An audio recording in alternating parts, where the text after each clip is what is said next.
तर आता आपण हे मुखवास करायला सुरुवात करू. तर त्यासाठी आपण घेतलेले बडीशेप घेतली 1 वाटी, 1 वाटी जवस घेतलेले, धना डाळ 1 वाटी घेतली, 1 वाटी तीळ घेतलेत, 20 ग्राम जिरं घेतलेले आणि 25 ग्राम ओवा घेतलेला. तर आता आपली कढई गरम झालेली, तर आपण ह्याच्यामध्ये जवस टाकून घ्यायचे. जवस चांगलं खरपूस भाजून घ्यायचे. बारीक गॅसवर हे वस्तू चांगल्या अशा मस्त खमंग वास येईपर्यंत भाजून घ्यायचे.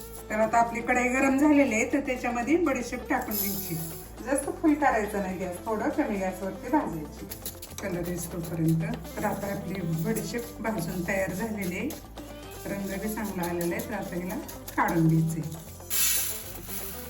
बडीशेप जेव्हा आपण ताटामध्ये ओततो ना तेव्हा असं पसरून ठेवायचं, म्हणजे कडकपणा येतो चांगला.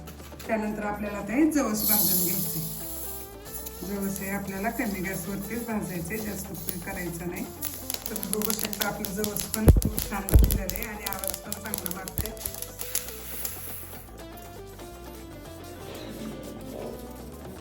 आता याच्यानंतर आपल्याला तीळ भाजून घ्यायचे.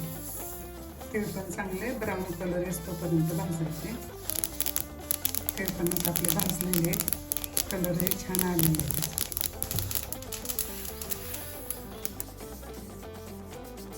सगळं असं एकत्र करून थंड करायला ठेवायचं.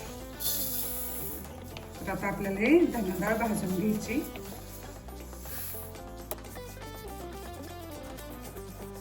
तर आपल्याला याच्यामध्ये ओवा टाकायचा आहे, थोडंसं तिखट.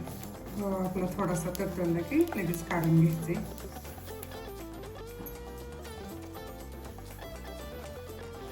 तर आपल्याला थोडंसं जिरं टाकायचं त्याच्यामध्ये. तर जिरं घेतलेले, जिरं थोडंसं भाजायचं.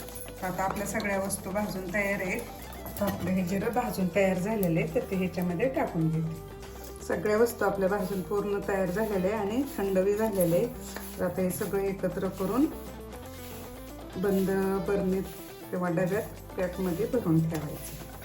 आपल्या घरच्या घरी हा मुखवास आपण बनवलेला आहे. खूप सोप्या पद्धतीचा आणि त्याला काही जास्त वेळ जात नाही. तुम्ही बघू शकता कलर पण खूप छान आलेला आहे, दिसाय पण खूप सुंदर दिसते आणि टेस्ट पण तशीच येणार आहे. आपला मुखवास तयार. Subscribe now and press the bell icon.